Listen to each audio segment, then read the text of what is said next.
Game 4 of the regular season, and Sidney Crosby's in town, which is always a treat. I've got a lot of respect for Sid. The Penguins are 1-2 coming into this game, while the Canadiens, they're 2-1. They've been good. They're cocky right now. Mostly because Samuel Montembeault's been red hot. And of course, well, the addition of rookie defenseman Lane Hutson. And speaking of Hudson, this video is brought to you by Mirage Trading, and guess what?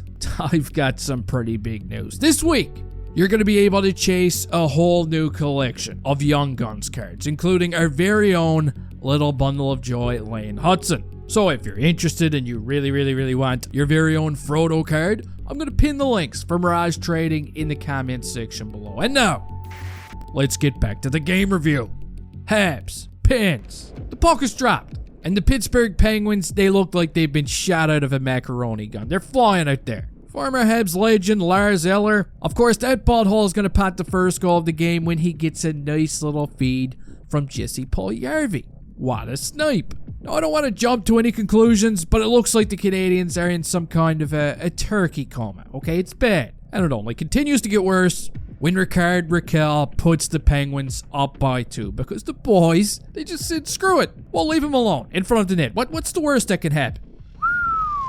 Not a good look so far from the Habs defenseman. And just when it felt like the Penguins, they were going to run away with this one, Caden Gooley gives us a glimmer of hope. Boom. He fires a slap shot. He's pretty much got an open cage because look what's standing in front of Jerry. He's got a mustard tiger standing in front of him. Jerry can't see shit. That's some great work from Uri Slavkovsky, and the first period comes to an end with the Penguins up by 1. Now we're going to move on to the second period, where the boys, they're going to try and snap out of this turkey coma. Look at them snorting pixie sticks. I wonder if Marty St. Louis had some. Oh, that little tweak right there. That's sugar going straight to the brain. Now just 2 minutes into the second period, Ryan Graves is going to take a 2-minute minor for slashing Brendan Gallagher. And on the Canadiens power play, watch Nick Suzuki. Everybody in the building is thinking he's going to shoot, but no. He gives Uri Slavkovsky an absolute layup. Wasn't that nice? Even I could have scored that one.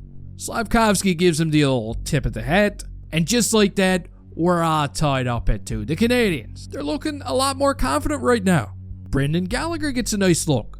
Check out Stone Henderson, he gets a nice look. The puck was even sitting on the goal line there for a brief moment. And with 5 minutes left to go in the period, after having a bit of a near-death greasy experience, Emil Heineman lives, and Emil Heineman scores. I love it. That's his second goal of the season. He could have made a pass over to Oliver Kapanen here, but no. He obviously makes the right decision, beating Jerry Gloveside, and the Canadiens have their first lead of the game. However, it's not going to last very long.